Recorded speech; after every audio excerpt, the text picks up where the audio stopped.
Merci beaucoup, professeur Hafedi. Je vous remercie vivement d'avoir pensé à associer cette thématique qui nous est vraiment très, très, très chère au niveau de votre congrès des pédiatres de Rabat. Je remercie également Dr Bouhmouch et à travers lui toute la PELIP de nous avoir associés à leurs travaux. Donc, voilà. Je représente le ministère de la Santé et plus particulièrement le programme national de lutte antituberculeuse et je ne pourrais pas représenter ce programme aujourd'hui sans vous parler un petit peu de tout ce qui se fait dedans, de tout ce que ça représente.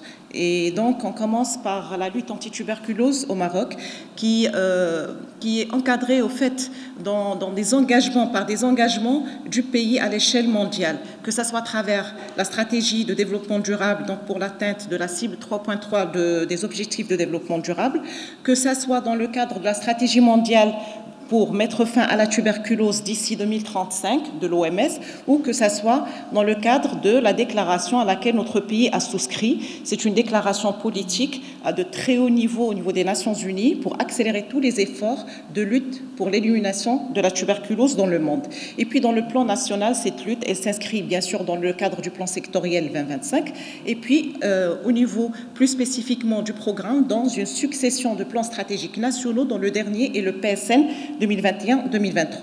Donc c'est une priorité nationale et ça se traduit par des investissements croissants chaque année. Donc que ce soit de la part du ministère de la Santé lui-même, que ce soit de la part des collectivités territoriales ou bien du partenaire classique de la lutte antituberculeuse au Maroc, le Fonds mondial, qui a déboursé depuis son installation au Maroc en 2006 près de 140 millions de dirhams.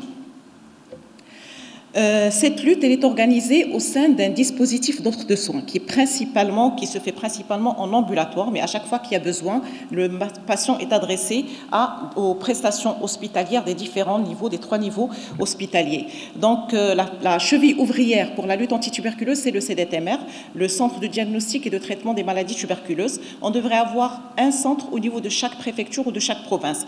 Là, maintenant, nous en avons 64. Mais là où il n'y a pas de CDTMR, l'activité et les prestations qui devraient être offertes au niveau des CDTMR, elles sont intégrées dans un centre de santé et on appelle ça un centre de santé intégré. Donc ces structures de prise en charge spécifiques, elles sont dotées de moyens de dépistage, donc principalement radiologiques, donc des radiologies en cours de numérisation progressive.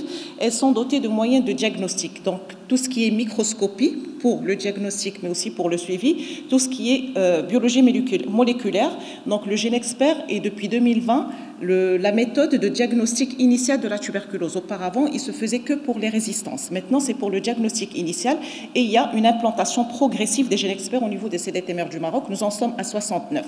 Il y a la biologie moléculaire qui est également utilisée, c'est le test LPA pour le diagnostic des résistances. Et puis, nous avons les unités de radiologie mobile pour faire les campagnes de dépistage. On en a 5 au niveau du programme.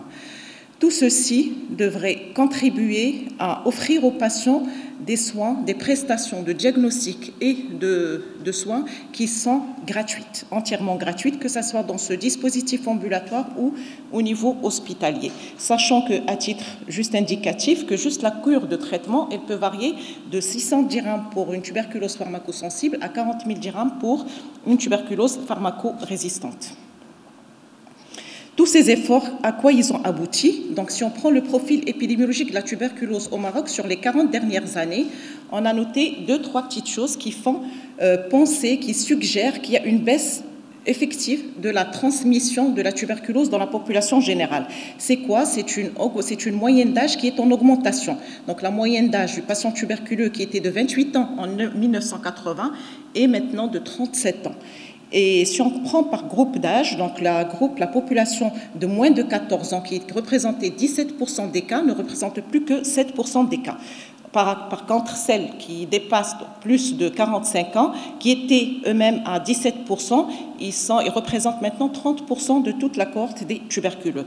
Couplé à tout ça, il y a la baisse de plus de 80% de la primo-infection tuberculeuse cliniquement patente. Donc tous ces signes, comme j'ai dit, laissent penser qu'il y a une baisse de la transmission de la tuberculose dans la population générale et que le plus souvent, c'est des cas de réactivation. Qu'est-ce que tous ces efforts ont permis aussi d'atteindre? C'est que nous savons que l'OMS annuellement nous estime un certain nombre de cas. Et les efforts du programme tendent vers détecter le maximum de ces cas et puis les traiter avec succès. Donc sur les 20 dernières années, nous avons un taux de détection qui au-delà de 85% et tous ces patients sont traités avec succès dans plus de 85% également. Jusque-là, c'était bon, mais la Covid arriva et en 2020, le monde entier, les programmes nationaux de lutte antituberculeuse dans le monde ont été mis à rude épreuve. Et le premier indicateur qui a été mesuré par l'OMS, c'est le taux de notification. Donc, le taux de notification au niveau mondial, il a baissé de 18% par rapport à ce qu'il était en 2019. Donc, on arrivait à trouver moins que les cas estimés par l'OMS de 18%. Au niveau de la région Méditerranée orientale de l'OMS, la baisse était de 16%. Au Maroc, la baisse était de 6%.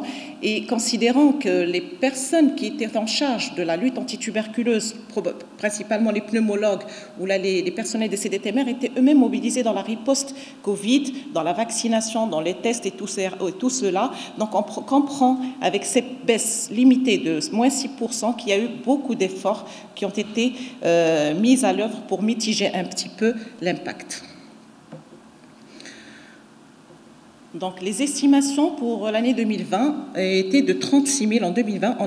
L'OMS estime qu'il y a eu 36 000 cas de tuberculose au Maroc. Donc, une augmentation de 1 000 cas par rapport à l'année dernière, à l'année d'avant, c'est-à-dire par rapport à 2019. Nous en avons notifié uniquement un peu plus de 29 000 cas. C'est-à-dire que le taux de détection a été de 80%. C'était le taux le plus bas depuis des décennies. En termes de mortalité, la mortalité était de près de 3 800 cas en 2020, donc 800 décès supplémentaires par rapport à l'année d'avant et 30% de décès supplémentaires par rapport à 2015. Donc voilà, c'était juste un petit aperçu pour le programme et pour la lutte antituberculeuse au Maroc avant de nous attaquer au vif du sujet qui est la particularité de la tuberculose chez l'enfant et tous les défis qu'elle représente. Donc, je n'apprends rien que cette maladie opportuniste, elle préfère les populations vulnérables dans les enfants et que cette population particulièrement, elle est c'est une cause importante de morbinatalité. Au fait, chez cette population-là, le risque, il est accru de progression de l'infection tuberculose latente vers la tuberculose maladie.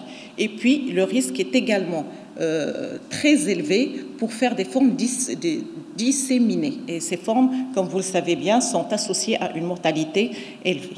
En plus, la tuberculose chez l'enfant, elle pose certains défis spécifiques à cette population-là, qui relèvent du diagnostic principalement, donc du fait d'abord de la difficulté de recueil de l'expectoration chez l'enfant pour faire la confirmation diagnostique, du fait qu'il s'agit de formes souvent paucibacillaires qui sont également difficiles à confirmer bactériologiquement. Si l'on considère on les confirme dans 20% de cas uniquement quand il s'agit d'examen direct, et même avec une culture, ce n'est que dans 50% des cas qu'on peut les confirmer bactériologiquement. Et puis, elles peuvent être pourvoyeuses de manifestations cliniques qui sont particulières.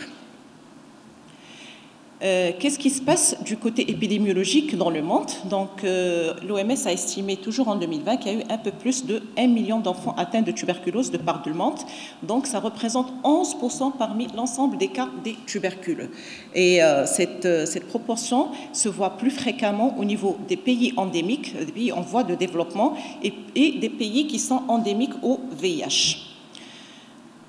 Combien ont été notifiés parmi tous ces cas? 408 000, ce qui représente 7% de l'ensemble des cas notifiés de tuberculose, tout âge.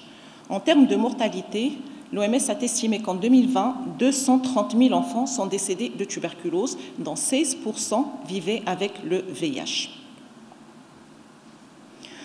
La mortalité, durant les 2 premières années, était plus associée aux formes disséminées, comme on a dit tout à l'heure, avec un taux supérieur à plus de 40 pour 100 000 habitants. Avec l'âge, cette proportion s'inverse et à partir de l'âge prépubère, c'est beaucoup plus le taux de mortalité, il est beaucoup plus associé aux formes pulmonaires qu'aux autres formes. Au Maroc, toujours je parle de l'année 2020, donc 2080 cas de tuberculose infantile a été notifié, soit 7% de l'ensemble des cas, avec en note une légère prédominance féminine à raison de 52%. Les formes prédominantes sont des formes extrapulmonaires à raison de 85%, et ces formes sont dominée par la forme ganglionnaire qui représente 49% de la tuberculose chez l'enfant, suivie par la primo-infection tuberculose cliniquement patente dans 13% des cas. Qu'est-ce qui se fait dans le cadre du programme national de lutte contre la tuberculose en tant que riposte à cette maladie? Donc, comme j'ai dit tout à l'heure, la riposte est organisée au sein d'un plan stratégique national. Celui de 2021-2023 a pour but de réduire le nombre de décès liés à la tuberculose de 60% en 2023 par rapport au taux de 2015. Donc, ceci à travers 5 objectifs. Le premier, c'est un objectif de détection. On vise de détecter 34 000 nouveaux épisodes et de les traiter avec succès dans 95% des cas. Et c'est dans le cadre de cet objectif-là que l'enfant est ciblé comme population à haut risque ou population vulnérable, et c'est l'action 185. Le programme vise aussi la population infantile en termes de traitement préventif. Donc, le traitement préventif devrait être dispensé à au moins 62 000 personnes à risque durant les 3 années du PSN. Et la stratégie du programme auparavant ciblait beaucoup plus les enfants jusqu'à 5 ans, avant 5 ans. Maintenant, la stratégie elle est plus offensive, donc il faut traiter avec du traitement préventif tous les cas contacts, quel que soit leur âge. Donc, l'enfant de plus de 5 ans est également interpellé par cette activité. Les autres objectifs sont, le 2e et 3e objectif s'attaquent et ciblent beaucoup plus des situations qui sont lourdes de mortalité, donc la tuberculose pharmacorésistante et l'association tuberculose-VIH. Et puis le 5e objectif, c'est des activités de renforcement de gouvernance et de pratiques de gestion. Concrètement, qu'est-ce qu'il a été réalisé? Donc, il y a eu l'élaboration du guide que vous avez pu voir ou feuilleter depuis votre arrivée. Donc, c'est le premier guide destiné exclusivement à la prise en charge de la tuberculose chez l'enfant, avec les procédures opérationnelles standards et les algorithmes de prise en charge. Il y a eu l'organisation d'ateliers de formation. Donc, en 2020, en collaboration avec la SOMIPEF, nous avons dispensé une formation e-learning pour les pédiatres. La généralisation le vaccin, tout ce qui est vaccination, c'est le programme national de l'immunisation qui s'en occupe. Et puis, il y a eu la généralisation des nouvelles techniques. Donc, je parlais tout à l'heure de l'expert qui améliore la confirmation des formes possibacillaires, notamment chez l'enfant. Il y a eu l'introduction de formes plus adaptées à l'enfant. Donc, c'est des formes avec des dosages adéquats, aromatisés, dispersibles, etc., faciles à l'usage, pour améliorer l'adhésion des enfants. Il y a eu la couverture des contacts de moins de 5 ans par le TPI. Là, nous ne sommes pas du tout performants. Nous en sommes à 29% au lieu d'avoir les 100% de couverture. Ça, c'est pour les enfants de moins de 5 ans.